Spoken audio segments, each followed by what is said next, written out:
As the only voice of Son Goku in Japan for 39 years, Masako Nozawa has remained a constant in the Dragon Ball franchise. On top of voicing Goku, she's also voiced both of his sons, Gohan and Goten, his father Bardock, evil doppelganger Tullus, and alternate timeline, stolen body, whatever Goku Black is. With all of these characters under her belt, Nozawa has appeared in just about every animated Dragon Ball production ever made. Currently aged 88 and still dedicated to screaming her lungs out. A great deal of respect needs to be shown to Nozawa for her dedication to her craft.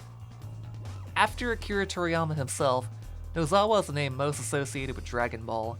She's become inseparable from this franchise, and it's hard to imagine that there will eventually be an animated Dragon Ball product that doesn't feature her voice. But is that worth $3,000 to you?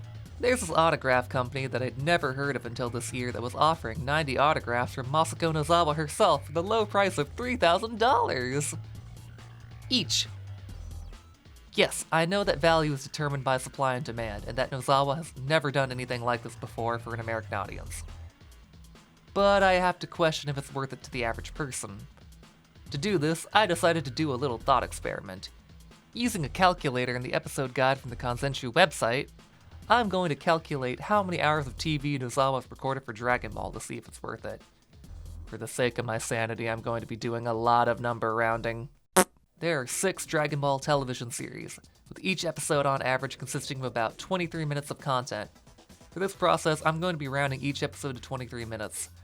During the original broadcast era from 1986 to 1997, Dragon Ball ran for 153 episodes, Z for 291, and GT for 64. Even though Kai is just a re-edit of Z at its core, it does feature entirely new audio recordings from the cast, and it's treated as a separate entity by Toei, so I'll count it. Kai initially ran for 98 episodes, then for another 61 in Japan.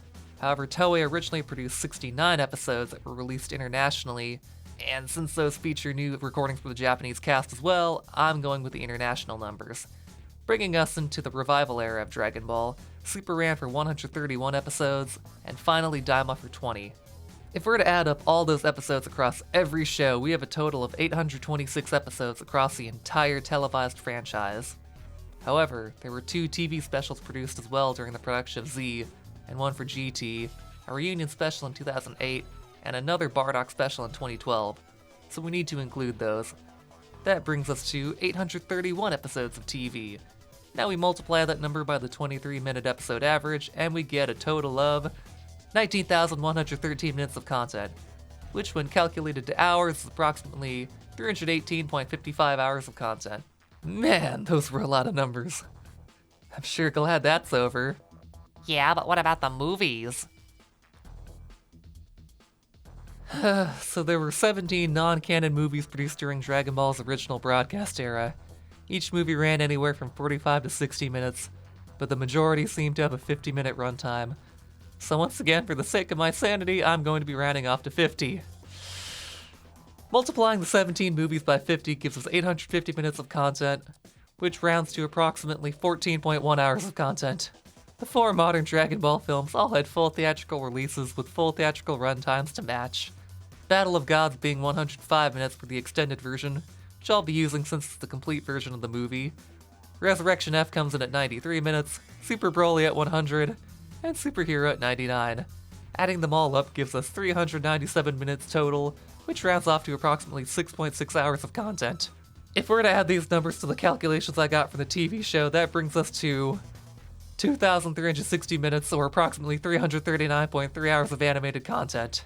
So with 339.3 hours of voiced content for just Dragon Ball, is getting Nozawa's autograph worth $3,000? I don't know, man. Ultimately, her autograph is worth whatever people are willing to pay for it. To all the people who have $3,000 of disposable income to spend on her autograph, how do I get your life? I want that money. I don't even know what I'm doing anymore. I don't know why I crunched all these numbers.